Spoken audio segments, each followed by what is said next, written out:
This is Julius Lanuti, and today we're here with the Normal Hawaii Show, the Hawaii chapter of the National Organization for the Reform of Marijuana Laws, to talk about industrial hemp. The bottom line, Madam President, is no one is going to get high on industrial hemp. We have a guest here, John Rogers. He's from Affordable Portable Housing. Mm-hmm.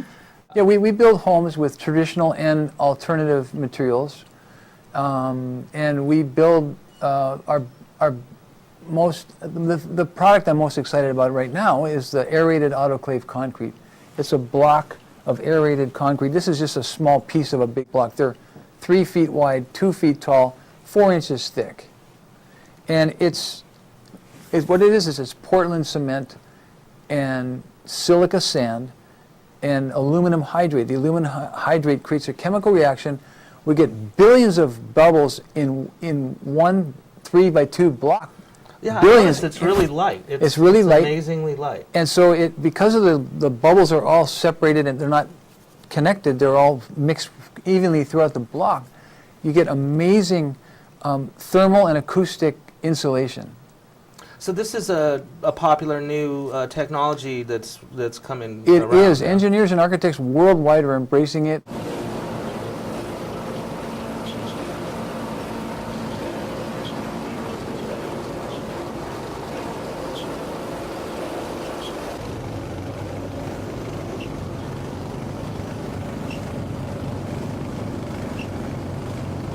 I'm David Madeira with Hemp Technologies. This is our first house in the United States. It's permitted. What you've just seen is the mixture. The mixture is the most important thing. That must remain consistent. As you can see from this wall, we do it in sections. So what we have here is the hemp shiv, or also called the hurd, which is the internal part of the stem of the plant. And that's mixed with a lime-based binder. And so with that lime-based binder and the hemp, we've got a negative carbon footprint. Now the difference between lime and concrete is that lime you don't have to heat up as much. Concrete you have to heat up to almost 3,000 degrees, which takes a lot of energy and does very poorly on the carbon footprint, whereas lime does much, much better. Now this binder, using the lime and the hempcrete together, you have a breathable wall, but yet air doesn't pass through, so you have a much more thermodynamic situation.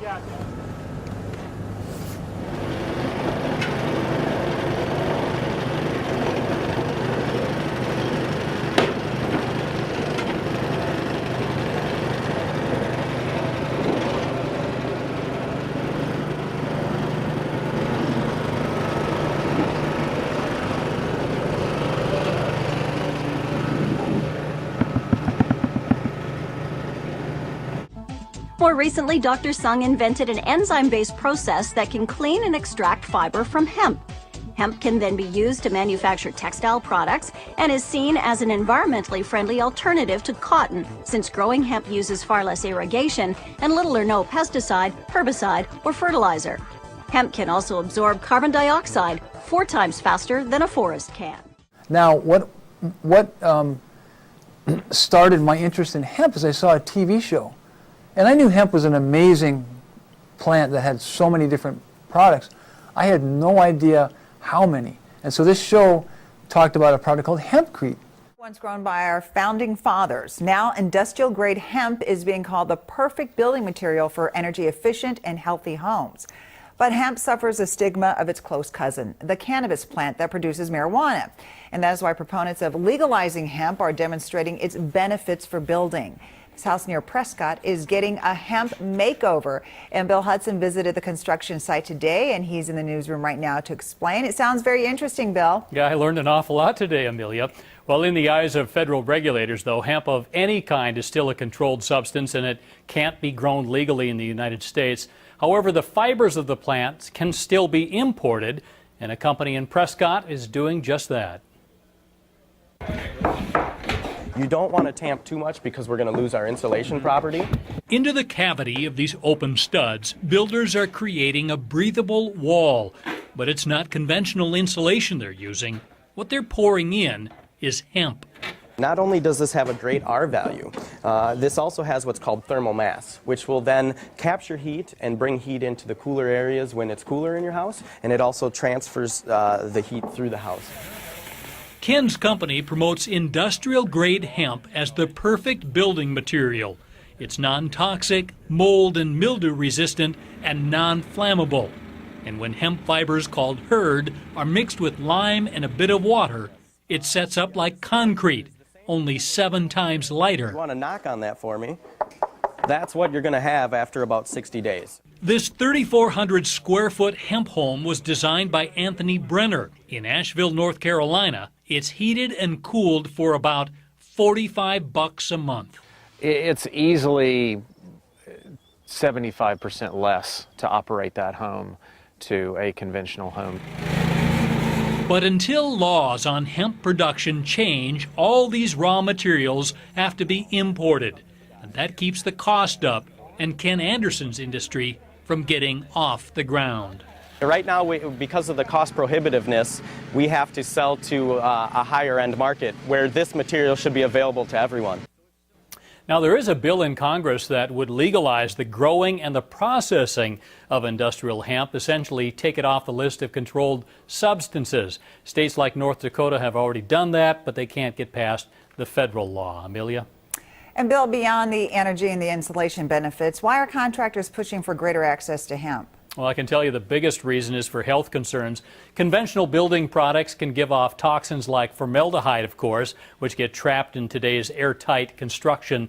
So contractors say families are requesting hemp materials for health benefits alone. So we'll see if this federal bill can get passed. We might see a lot more of them. Yeah, mold and mildew resistance sounds interesting. Pretty good. I mean, just in general, it is amazing. Hemp, it could be made from a food, very healthy food, to ropes, fibers, fuels, and building materials, you know. And now building materials, which I was Right, I was not aware of when I saw the show, and that made me go, wow. I guess it's a story of passion at first. I started the business because I lost a whole bunch of weight, over 100 pounds. I'll show you the little shot, the photo of the before me and the current me. What differentiates us now is that we're the only company that works directly with farmers to grow the crop. We own the facility where we make and package all of our products, and we bring them to market. So the vertical integration method is what we focus on. And so you do everything from milk to, it looks like hemp seeds and hemp protein? We do a full range, so hemp hearts, which is the soft inner kernel of the hemp seed. We make a whole line of hemp protein powders.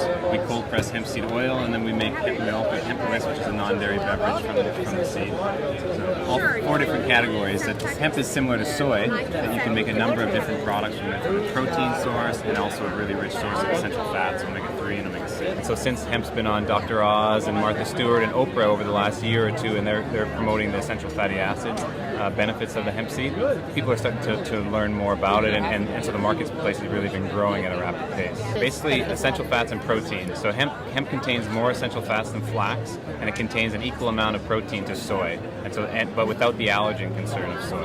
And how does it taste? Hemp tastes really nutty. You can taste our hemp hearts. Has a really soft texture and a really nice nutty flavor. You can eat it just like it is out of the bag. You can sprinkle it on salad, cereal, yogurt. Yeah, please go for it. Yeah, it tastes like a sunflower seed kind of, right? Yeah, almost like a cross between a sunflower seed and a pine nut. Great. And then your milk, is it similar in flavor? All the products have that same sweet, nutty flavor. This is amazing. And so I realized that if the state of Hawaii could grow hemp, we could make, instead of charging my customers $8 a square foot for this, because it's all shipping, right? I could be using hempcrete blocks made in Hawaii, pennies on the dollar for the cost. It does contain fat, but they're good fats, and there's tons of protein. But the problem is the stigma behind hemp, because it's often associated with getting high. For most people, you'll ask about hemp. Either it's an I don't know. Never heard of it. The hemp seed? Never heard of it. Or it's something illicit. Is it hemp a drug? Kinda, sorta, but not really. They hear the word hemp and they first their mind goes to marijuana. The whole marijuana issue, the industrial hemp plant is from the same family of plants. But the industrial hemp plant is way down the chain on the levels of THC. It has microscopic levels of THC, less than 4 parts per billion, where the average marijuana plant is 10 to 15% THC. So it really is nothing to do. It's like putting poppy seeds in the same category as heroin. What hemp is a seed that has amazing health benefits. The hemp seed nut, these little seeds are about the size of a grain of wheat. Inside is this nice soft little meat. It's about 30% protein. That's actually more protein than meat. And on the fat side, it's actually 50% fat. Now, when we hear that, we say, well, that's a lot of fat. Of course, these are essentials as well. And the good fats are absolutely critical for the body's health. Every cell membrane in our body is coated with fat. In fact, hemp seeds have all 10 essential amino acids and all essential fatty acids, and are a rich source of the valuable omega-3 fatty acids. Well, hemp seeds, you can actually have it ground and put it into smoothies, or you put it on salads, put it on yogurt, and it also is available as an oil. So the hemp oil is wonderful as a salad dressing. You wouldn't want to get it to a very high temperature, but I put it in my pasta, I put it on vegetables that I've steamed into stir fries after it's cooked. You can use the meal to make flour for cookies and bread. You can even make veggie burgers and cheese from the hemp seed. So, would you try hemp? Brings us to industrial hemp. You know, it's not the same as the drug that doesn't have the quantities of THC. Can you talk about that? Not at all. Yeah. I mean, industrial hemp was specifically sort of cultivated and brought down to almost no intoxication, no THC. So if people try to get high on it, they just get sick. In 1794, George Washington, our founding father, wrote to his gardener that he should, quote, make the most of the hemp seed and sow it everywhere, end quote. He wasn't alone. Thomas Jefferson grew hemp. Betsy Ross even made the first American flag out of hemp fiber. In fact, here's a flag right here that's made entirely from hemp. Today, U.S. retailers sell over $300 million worth of hemp-related goods. It's not just flags. Hemp is found in over 25,000 products, from lotions to soaps to protein bars to auto parts to fuel. Yet, somehow it's caught up in a completely unrelated drug war that prevents American farmers from growing this crop and forces us to import it from other countries. Our institutions of higher education can't even grow or cultivate hemp for research purposes.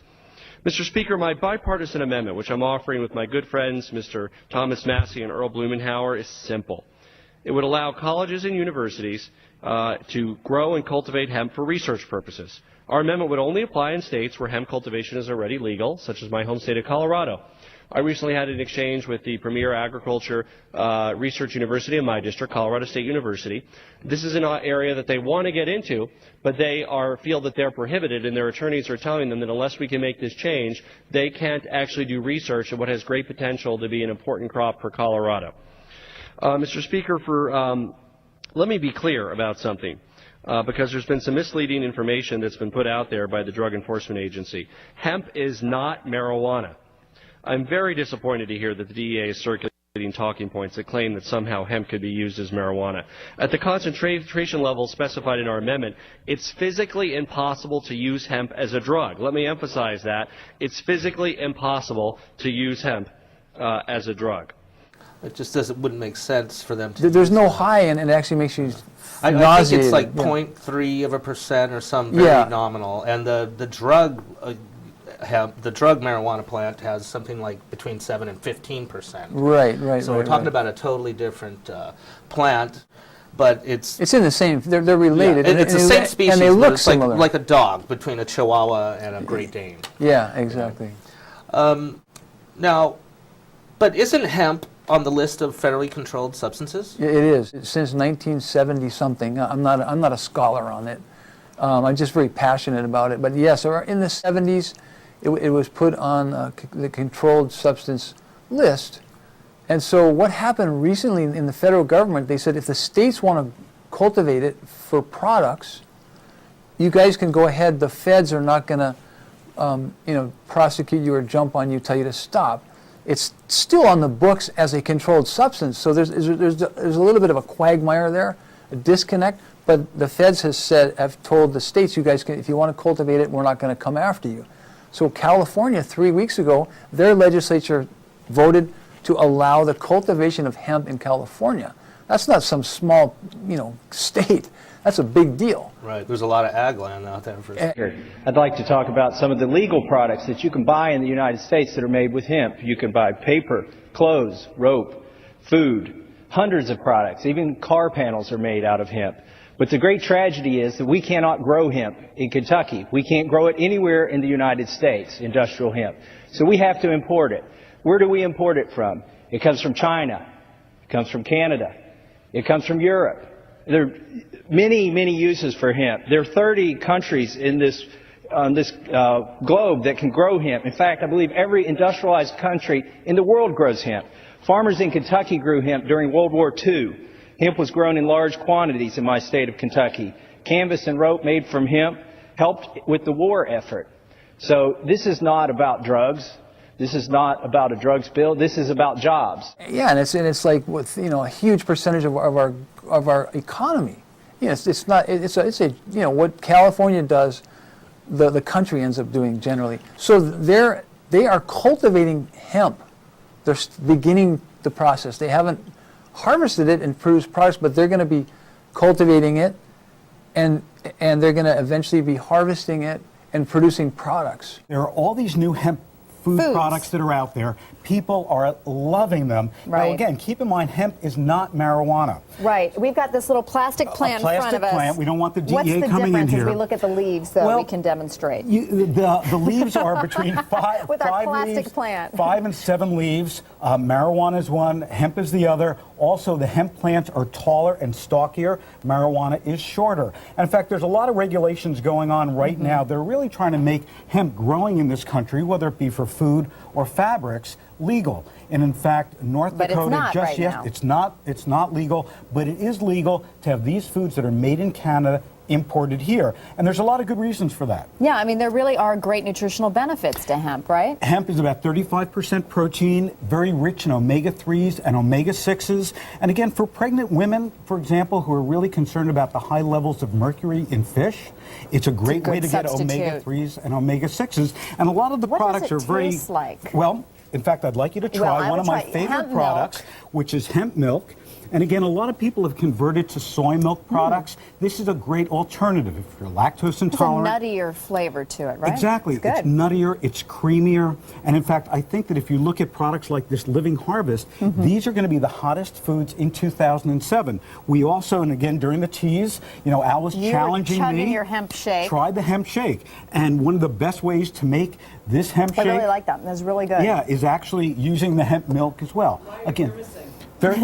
No, am I grimacing? Anne's like, why are you grimacing? I'm swallowing. It's a berry taste to it. But again, when we're all concerned about health and nutrition, these products make it easy for us to really get a lot of very good nutrition. You see, our normal traditional breakfast would be, well, I don't know that anybody's eating a huge plate of bacon and sausage like that unless you're still on Atkins. Exactly.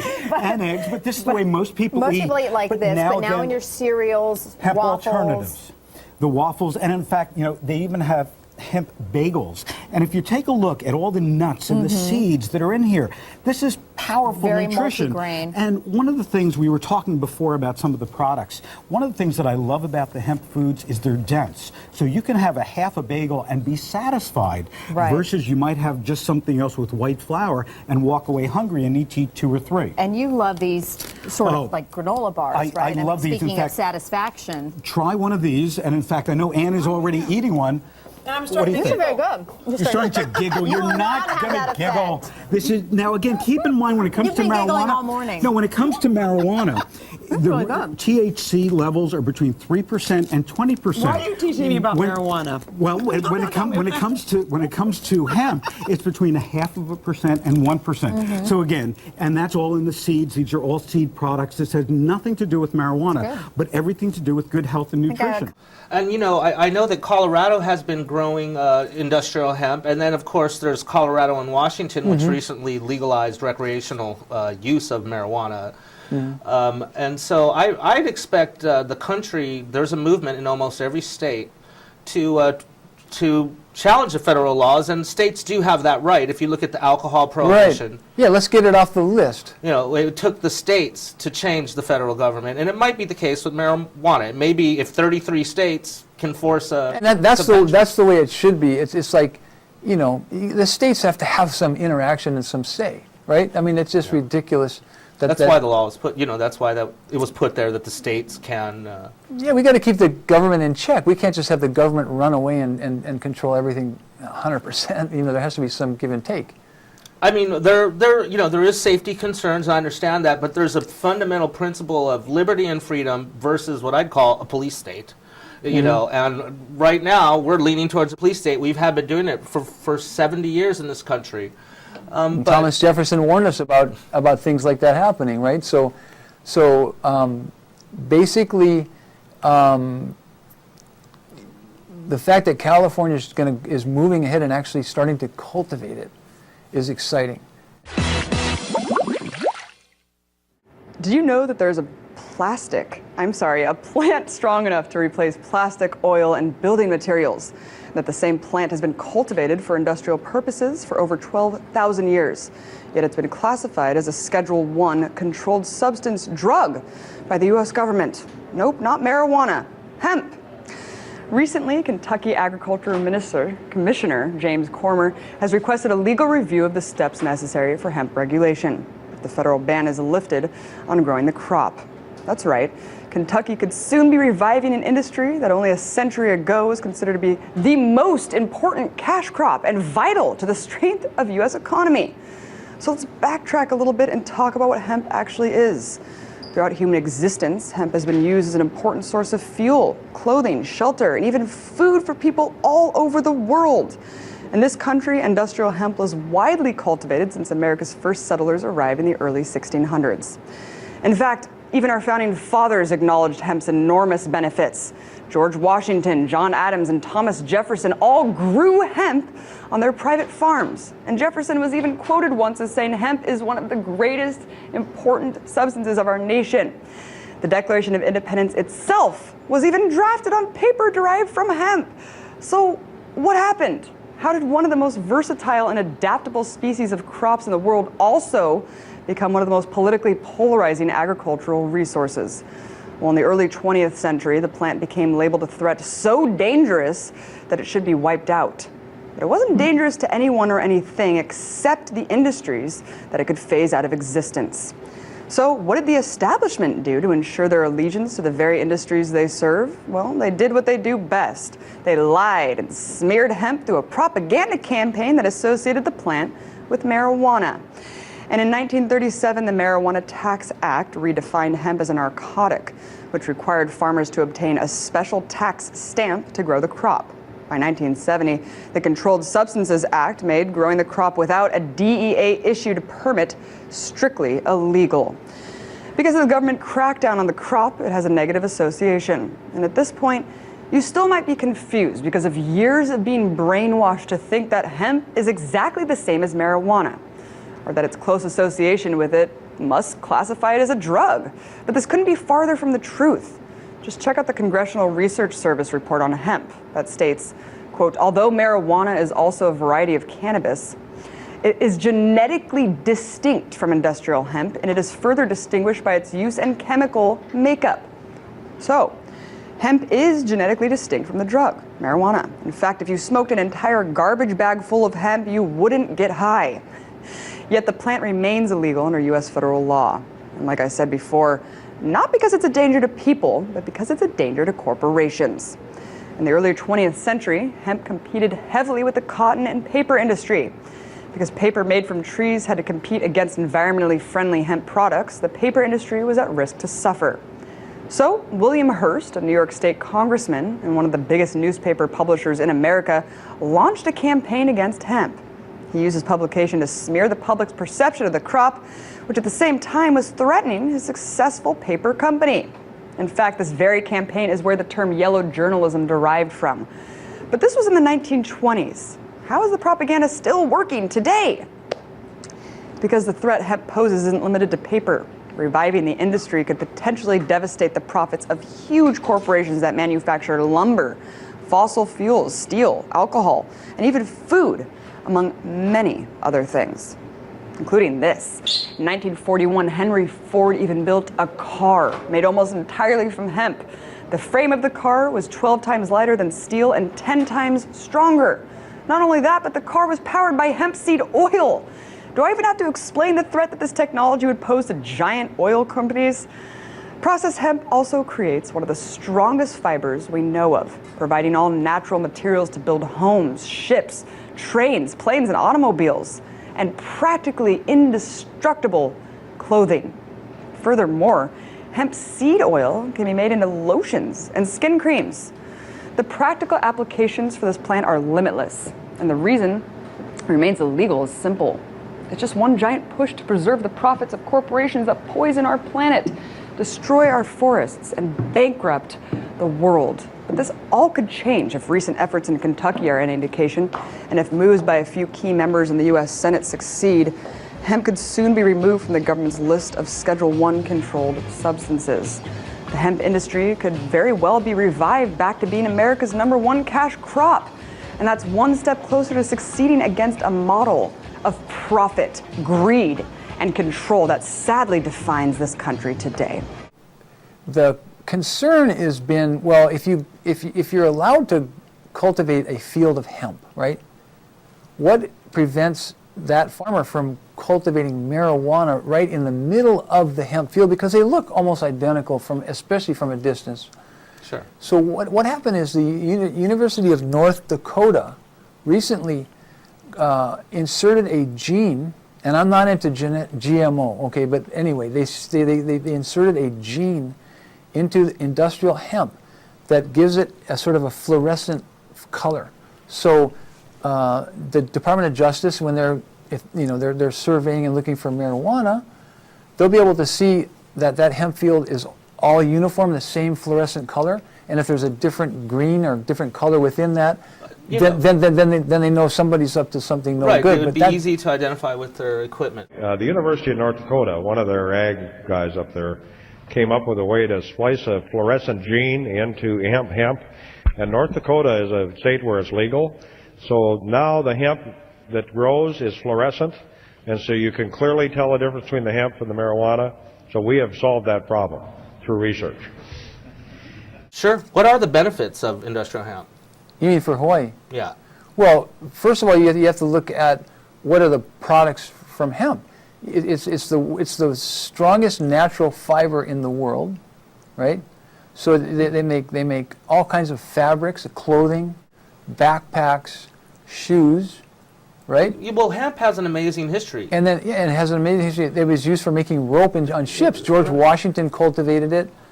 Back in America, every farmer was mandated to grow a certain percentage of hemp because they needed to make sure they could produce enough rope. You got a war effort. I think for years it's been the main source of rope and fiber. It's incredibly strong. It's incredibly strong. Even the word canvas itself is a derivative of cannabis. They're related words. Right. The fabric from hemp is incredibly strong. It not only strength, tensile strength, but also just abrasive. Wearing out from. It's more durable than cotton, for sure. It's incredibly durable. Plus the phytoremediation qualities, and it's a much cleaner plant to grow than cotton. Yeah, and then the hemp seeds can be ground up and put into all kinds of food products. Hemp seeds are wonderful. It's very high in protein, very high in omega-3 fatty acids. It's a very healthy fat, very healthy oil. And then you've got biofuels. You can produce biofuels, very clean burning biofuels. And talking about pesticides, my understanding with cotton, which is one of hemp's main competitors, is cotton when it comes to fabrics. Cotton uses 25% of the total pesticides used in America. 25% is for cotton crops. Hemp would require almost no zero pesticides. At least at this point. Yeah. At this point, that's a fact. I mean, that's amazing. Why would you want to use pesticides if you don't have to? Yeah. Right? I mean, you're talking about. Are we addicted to pesticides? Do we have to? Well, we don't have to. Monsanto, DuPont probably. Right. But I mean, so you've got all these amazing properties, and then now you've got hempcrete. So I could in Hawaii, if we grew the hemp, they take the woody part of the stem, and they grind it up and they mix it with lime, and then they either compress it into blocks, big blocks, or on the mainland, the fellow that built the first hemp house, he did a heavy wood frame structure, and in between all of those frameworks, he put forms up and he pressed in this hemp with the hemp mixture in there, and all the way around the entire structure. And so what happens is it gets stronger over time. It eventually will petrify almost like a rock. And so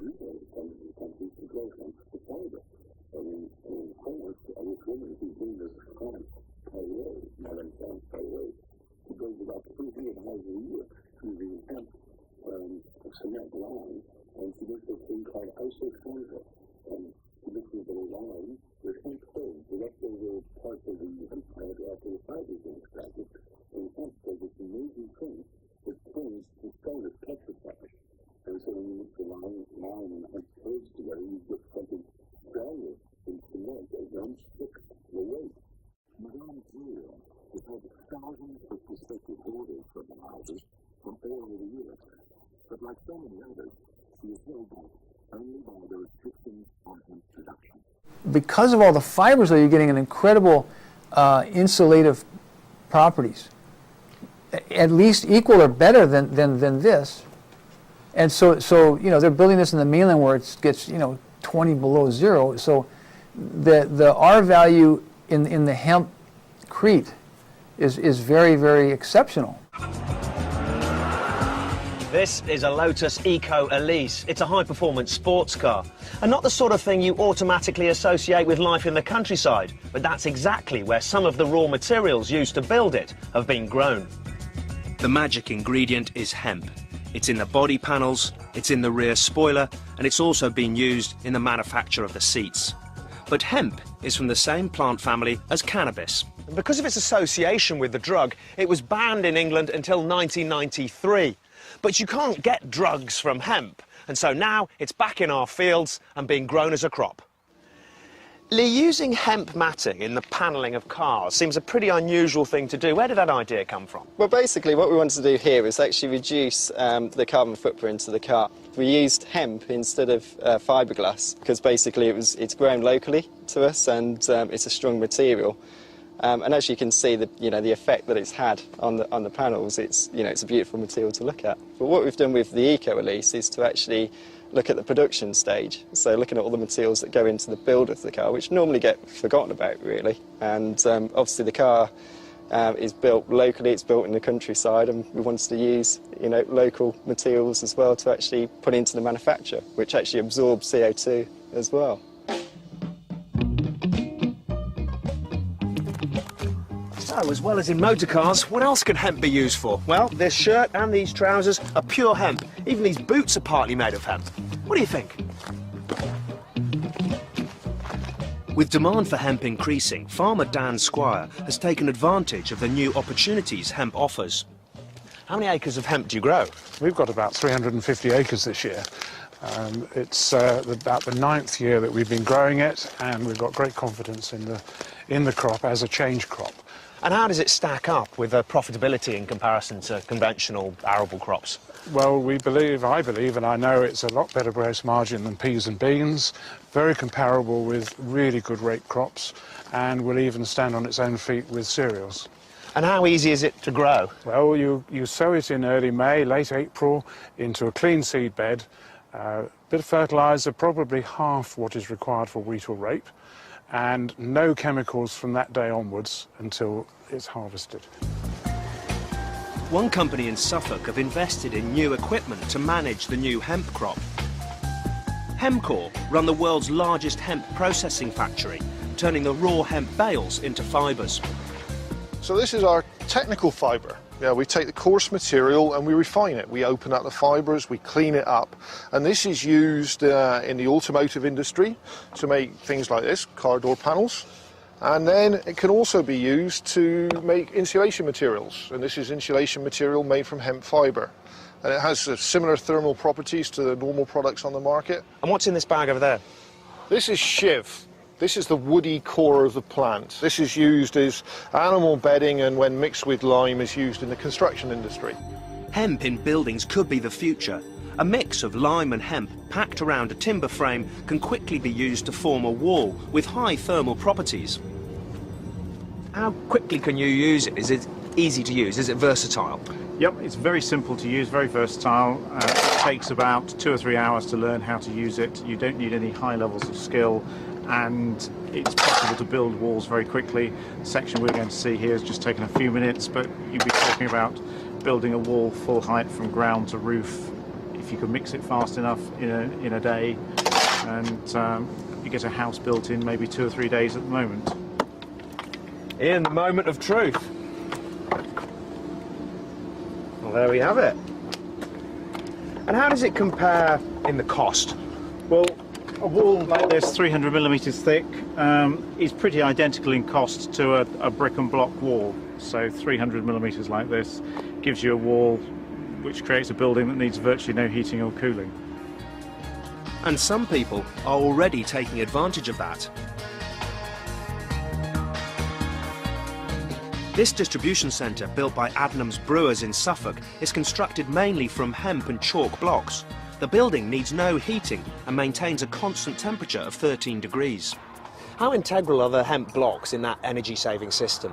Well, I think they're very important. Not only do they come with a very high energy efficiency rating, there's also 150 tonnes of carbon locked up in the hemp within those blocks. Now, if we'd built this building out of a standard concrete block, we would have emitted something like 600 tonnes of carbon to the atmosphere. So you can see that by using the hemp, that we've not only got a great product in terms of the thermal value, we're actually locking carbon away from the atmosphere.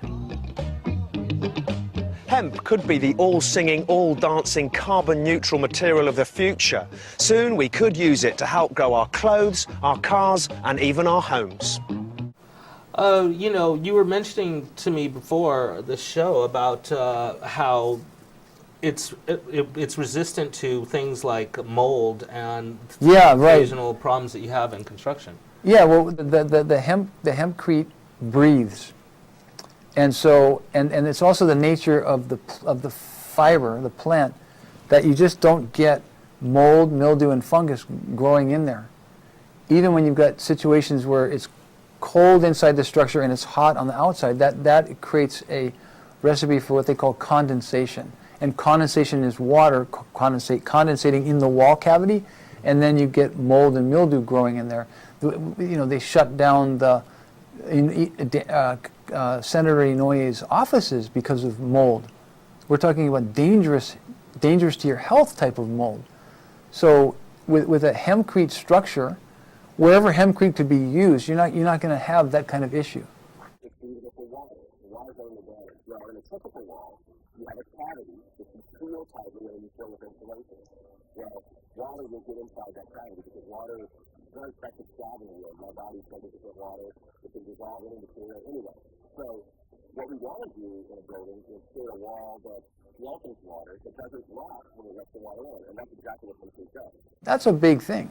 I mean, they shut down the Hilton Hawaiian Village, their newest tower. They shut the whole tower down. I remember that. I was actually involved in that, in videotaping all the damage from them. It was amazing. And it was because you had a cold interior, hot sun hitting the wall, creating this temperature differential, creating condensation, and then this very dangerous forms of mold grew in that building, and it was you know, a multi-million-dollar, hundreds of million-dollar disaster. The fact that it breathes and doesn't produce mold, and the fact that it insulates greatly from the heat, and also maintains the warmth at night inside the structure, makes it just a great insulating material. So it's a natural insulator, That's right. And anything that insulates against thermally basically also insulates against sound. This block here, this aerated concrete, AA or AAC, is amazing. It's like you can't hear anything outside. It's sound deadening. Wow, that'd be great for nightclubs. Exactly. But I mean, it's the, you know, you're looking at the properties of it, you know, and so if Hawaii could see its way to, you know, to allow farmers to cultivate this crop, there's an added benefit that we haven't even discussed, and that is it just grows super high and huge, and you know, you get this canopy, this forest canopy developing with the hemp. And so when you get a canopy developing in an area that is arid and, you know, desolated and doesn't have much growth, all of a sudden you start attracting the rain clouds. That's just a natural thing with any forest. So you take this product, it can grow with a small amount of water, doesn't need a lot of care or fertilizer. It's like a weed, basically. I mean, it just grows like a weed. And so you're able to grow it without a lot of water, and then it creates this huge forest canopy which attracts the rain clouds. Like it creates more to the tropical yeah, it increases precipitation in that area, and we need water. We all know we're running out of water on this island. So if you take the agricultural lands that are sort of not so productive now, the old sugarcane lands that they're trying to lease and people are struggling to farm on, the soil's burn out. It's got lead, arsenic, you know, in the soil. It's a fact. The hemp, as another benefit, can actually purify the soil over time. Now, how does hemp, industrial hemp, how would it help Hawaii for jobs and economically? Well, you know, it would create jobs in the construction industry. It would not take away, it wouldn't threaten the carpenters union, because like I was saying, that like you know, you can build houses like we do with the hempcrete block and the concrete pours, the vertical columns every 12 feet, and then the cap pour along the top, the bond beam. Now, by the way, you can make siding from the hempcrete. You just compress it, and there's different things that go into it to make it siding, but you can actually have hempcrete siding. But then you're not threatening the carpenters union by building structures in that way. So you could build with the hempcrete block. That's going to work. Or you could do that wood frame with the hemp in between. And so you've created and then Hawaii could produce biofuel, absolutely. And create the fabrics to create the products, the backpacks, the shoes, the you know, it creates the coolest clothing. It like lasts forever. And it lasts. People pay a premium now for hemp things. Plant-based fibers like hemp is grown in a field using only the energy of the sun. As a structural material, hemp is about twice the strength of other plant fibers. Doesn't require much water or pesticides, and it also produces a high yield and grows well in Canada. Being produced in Canada, Canada has no. It's not on the controlled substance list. For them, they're able to farm it and produce these products. So we're importing all this stuff where we could actually be exporting these products. I find it amazing that, like Levi's, for example, were originally made from hemp. Mm-hmm. You know, and George Washington grew it. They made rope. They had to have rope. I mean, if there is a war to be fought, they needed canvas. They needed rope. So let me get this right. That's where they got it. For 4,000 to 7,000 years, hemp was legal. It was used for all kinds everything. Of, yeah. One of the most useful substances known to man. In the past 70 years, we decided to ban it in the whole world. But it's not working, is it? No. I mean, the ban is. It's been 70 years, and we're. But there's been progress. Thank God the federal government said we're not going to go after the states if they want to cultivate it and produce products. So you give California some time to go through a harvest cycle and start to be producing products. You're going to see proudly made in America hemp products from California, and people are going to go crazy over that. Well, you know, you bring up harvest cycle, and in Hawaii we would have year-round. More than one harvest cycle, right? Right. Like where in the say Kentucky or something, you might get one cycle. Right. But in Hawaii, you're looking at maybe 4 cycles. So this variety has no THC. Next to none, yeah. And so why can't we grow it? You know, why can't we grow it in this state? They're growing it in other states, California. It's going to become a big thing, you know. The global Fed said as long as we follow certain rules, which when you're talking about industrial hemp, there's no problem with the rules, even if it's, you know, who's going to steal a bunk piece of a plant? You know? That's not going to do what they want it to do. Exactly. You might get if anything, it might cut down on THC use because people will be selling bunk weed with no THC. Well, it wouldn't get off the ground. I mean, like I say, what the University of North Dakota did is is just a quantum leap in getting this to happen, because then I think the state of Hawaii could feel confident that with that safeguard, we're at about a 99.5% safety margin here. I mean, there's a 0.5% riffraff situation.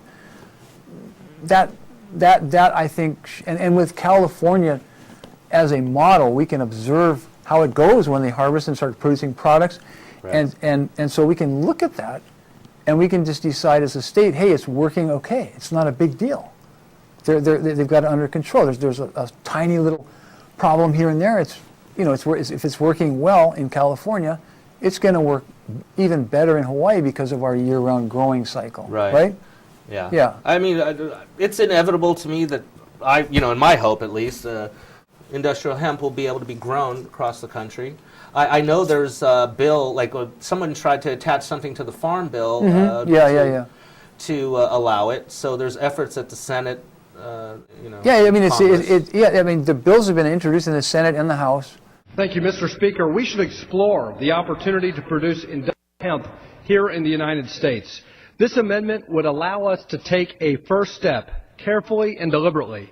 It will allow research institutions in our states, including my home state of Kentucky, to grow industrial hemp for the purpose of agricultural research, helping provide the information we need to consider future expansion of production. Our states deserve this opportunity to demonstrate the usefulness and viability of this crop for our farmers. I mean, it can create jobs. Manufacturing. You're talking about not just growing, not just farming, but manufacturing. And this huge diversity of products, almost endless. Yeah. They're using it in place of carbon fiber on automobiles. Lotus, automobile parts. In England is using it for body parts. They're creating fabric for the seats. Super. You can just go in and out of that seat. That seat will last 3 times longer than any other fabric, right? Yeah. And it's just it has a nice feel to it. Hemp, it's durable. I have some hemp clothing. And it breathes, right? It naturally breathes enough, It's the most amazing natural fiber and the strongest natural fiber on the planet, period. So it must be why they used it for ropes for millennium. Ropes and sails. Ropes and sails and just tarps. If you need to engage in war, then you need materials for that. And so hemp was that's why they mandated that farms in America, a certain percentage of their farm would have to be hemp. Because if the government needed hemp, they would just get it and produce their rope, their canvas, their tarps, and be able to, it was an important part of their support for the war, for any war effort. In my research on hemp, one of its big competitors I mentioned earlier was cotton. And I know that hemp is more productive than cotton as far as having a fibrous quantity of fiber. It grows easier, faster, and you don't need the pesticides. Cotton uses a massive amount of the water as cotton. Oh, not even half. Yeah. So. And it gets twice as much per acre. And we don't have the chance poisoning our water table with all these heavy pesticides like they're using for cotton, and the pesticides are killing our bees as well. So they're killing off possibly everybody. Yeah, so you convert, and you allow the cotton plantation owners, hey, you can grow the hemp too. You can produce all these products from the hemp. It's easier for you. There's more money. So the global economy with hemp products, I would think, would be in the billions per year, globally. It could be, if it could be become a replacement for cotton. There's no doubt. And oil, biofuels. If we took 6% of the ag land in America and produce hemp and use all of that hemp to produce biofuels, it's been calculated that would pretty much eliminate the need for oil. Yeah, I mean, one of my favorite biofuel possibilities is algae. I'm really big on I am too, absolutely. But it's wonderful. I see that as being another. But they can work together. But I do see hemp as being, you know, if you're looking at an environmentally conscious, environmentally safe there's nothing plant, better. There's nothing better. Got to be in our future. Oh, absolutely. When you're talking about almost no pesticides and half the water and twice the fiber production. It's a miraculous plant, and we've just got to get off of this, you know. And we're banning it based on some old stereotype prejudices of the Prohibition era. Yeah, and they you know, the issues have been resolved with that fluorescent color, with that genetic alteration that would make it produce that fluorescent color. That's what I say. That is that we need to seize the moment with that and say, okay, it's time to educate people. This new home in Cape Town, South Africa is made almost entirely out of hemp. Everything from the carpenters to the curtains, the cabinets to the carpentry, made from mahogany fiber. The whole thing is another on board. You can listen on board. And the insulation is painted into a house that makes a fountain. The cover connects on board. Each shelf and over on board. And the storage on top in the store is an insulation. In the roof is an insulation. The rest needed to construct this house as well as just a few acres of land in less than 3 months. When people learn, if you taught this to kids in 3rd grade, their eyes would be wide open going, wow, I want to see this. This is an amazing plant. I believe that advancing this technology for students is a great, you know, field because of what we're talking about, the environmentally conscious. Yeah, and so if we're exporting products made from the hemp, all of a sudden we're no longer importing all these products and paying a premium price. Now we can sell it in America, proudly made and grown in America, right? And then we can export it. It could become a pretty big commodity system. It's an amazing food too. I didn't really realize that about it. You know, you could eat the seeds, and you're getting one of the most perfect foods in nature.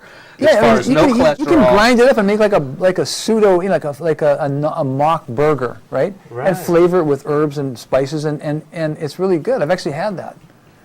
So it's making me think if I were to take one plant with me to another world, that would be it. It would be industrial hemp. It's a fact. It's amazing. And so you know, the point of this show, right, is to try to educate people.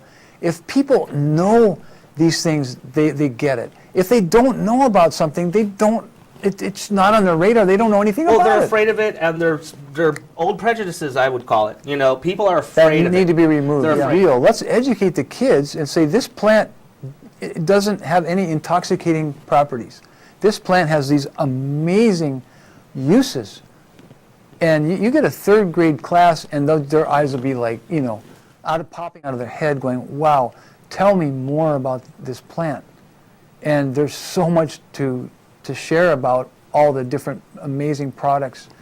And also, you know, you also educate people on how do we manufacture products. What's involved with that? How do we separate the different fibers from the wood part, from the oils and whatnot? You know, so you know, there's a huge amount of retooling people, re-educating people. I see it mainly as benefiting us in this country. The exporting is sort of the gravy on top of the mashed potatoes, if you will. But just what it can do for us, just the biofuel aspect. Or just the building product aspect, or just the fabrics. You know, when you put them all together, it would create jobs wherever you're producing the product, obviously, and the market is going to work itself out. You know, you can try to force things globally or locally. It's going to do what it's going to do. People are going to like it or not like it. It's going to go where it's going to go. You know, naturally, because we're a democracy and we're a capitalistic country. Market forces will take it. It's going to go where it's going to go. You know, and I see a positive impact. Well, you know, because there is an upward trend. You know, there is hemp products available in the United States that it's all imported. And, at a very high cost. And you know, the sales have been going up for those. And yeah, absolutely, because the kids realize this is really cool stuff, and it is. You know, it breathes, it's comfortable, and it's extremely durable, and it just feels nice. And you don't have to have pesticides involved, so you're not getting. You don't have to do. We don't have to do genetically modified hemp. Yeah. It's already resistant to to pests and insects. We don't have to modify anything. We added that one gene for that fluorescent color. I'm all for that. I'm not into, like I said, I'm not into GMO food, genetically modified food products at all. I'm vehemently against it.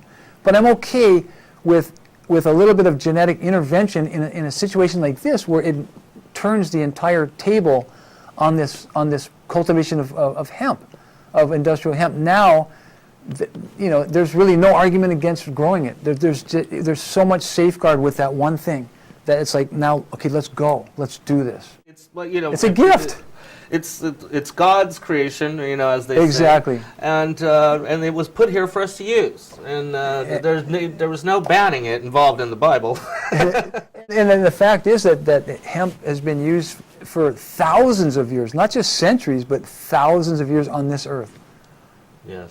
Mostly for rope in the beginning, I believe rope, and then they wove it into canvas and stuff like that. That was the extent of it. But now we've got these, all these other uses for it: the biofuels, the building products, the food, medicines. the food. Yeah. The food. It still amazes me that it's a food. I really should be eating more hemp, but exactly. All right, but I think we've covered this topic well. I mean, I hope that people come away from this show realizing that there's a lot more to industrial hemp than what the federal government wants to tell us. Yeah. And how important it is and how clean of a plant it is, and how the benefits of purifying the soil. Why are we not getting into these benefits of less pesticides, less water use, more production? Yeah, let's just better foods? let's put it on the table and be honest about everything and look at it, and be mindful of the state government's concerns. I think instead of beating up the government, but the state has a role sometimes to step up and say, we demand truth. That's what they did with alcohol. We're not stuck in prohibition. It did take the states. The state could always kowtow to the government, but at some point the state might have to stand up and go, we're with these other 33 states, and we want to change the law. Yeah, exactly.